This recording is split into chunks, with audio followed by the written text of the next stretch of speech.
బైబిల్లో అన్ని దాచిపెట్టలే, ఉన్నది ఉన్నట్టు మనుషులు ఏ ఏ తప్పిదాలు చేశారు, ఎట్లా ఎట్లా పిచ్చి పనులు చేశారు అన్నీ రాశాడు బైబిల్లో దేవుడు. మంచివాడే అనొచ్చుగా, దేవుడు అని ఎందుకు అంటున్నాం? యేసు ప్రభు ఒక్కడే జీవించే ఉన్న దేవుడు అని నేను చెప్పగలను. ఏ దేవుడు బతికి ఉన్నాడు అని లేడు. అదేంటి? సాకాని రాజు అడుగుతాడు, నీ పేరేంటి? నేను కన్యకు పుట్టిన దేవుని కుమారుడను, నా పేరు ఈషా మసీహా. మనిషి చేశాడు ఈ మతాలన్నీ, దేవుడు చేయలే. మరి మీరు మత ప్రబోధకులు ఎందుకు అయ్యారు? నేను మత ప్రబోధకుడిని కాదు. ప్రభువు సిద్ధాంతాలు ఏంటి అసలు? ఆ సిద్ధాంతాలని ఫాలో అయిన వాళ్ళే క్రిస్టియానిటీ తీసుకోవాలా? చాలామంది యేసు ప్రభుని ఏంటంటే, ఆయన ఇజ్రాయెల్లో పుట్టాడు కదా, ఆయన ఇజ్రాయెల్లో పుట్టిన యూదుడిగా పుట్టిన అతన్ని తిరస్కరించింది యూదులే, ఆయన్ని సిలువ వేసింది కూడా యూదులే. ఒకవేళ ఆయన భారతదేశంలో పుట్టి ఉంటే ఆయన మహాదేవుడైపోయేవాడు. ఇక్కడ దొంగ బాబాల్నే మొక్కుతూ ఉంటే, దేవుడు అనేవాడు నేను ఏదన్నా అడిగితే ఆయన తీర్చగలిగితే ఆయన దేవుడు అని మనం అనుకుంటాం. Shirdi Saibaba is a Muslim, that doesn't mean you become a ముస్లిం.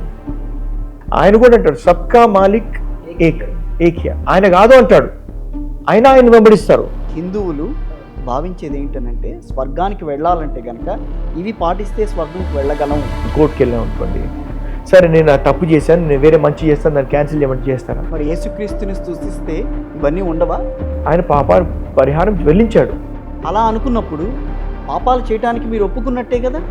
నేను చెప్పాను ఫాలో అయింది రైట్ అని, నేను టేస్ట్ చేయమంట. మరి పాపాత్ములు ఎందుకు He came and showed his love. అది మనుషుల్ని మార్చేసింది.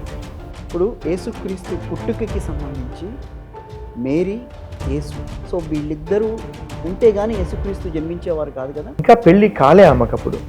when she conceived in her womb, she is not married, she is virgin. కానీ she was only engaged. Engagement అయింది అంతే. రైట్. ఇప్పుడు క్రీస్తు జననం ప్రపంచానికి ఏం తెలియజేస్తుంది అంటే, పీస్, ఈ లోకాన్ని రక్షించడానికి వచ్చాడు. సో అందరి పాపాలు ఆయన భరించాడు కాబట్టి మరణించాడు. మన మరణం కూడా ఆయన తీసుకున్నాడు. ప్రతి మనిషికి మరణం ఉండకూడదు. బేసిక్ ఏంటంటే, ఇక్కడ మనిషికి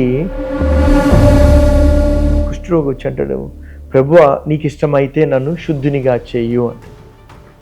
ఈయన ఫస్ట్ ముడతాడు, ముట్టుకోకూడదు అంటే చెప్తున్నాడు, you are not outcast, I came to receive you. ముట్టి ఐఎమ్ విల్లింగ్ అంటాడు. ఇమ్మీడియట్గా లెప్రసీ వెళ్ళిపోయింది. మరి అదే హిందూ దేవుళ్ళు ఎవరైనా చేస్తున్నారు, లేకపోతే ఎవరైనా బాబాలు చేస్తే అది తప్పనండి.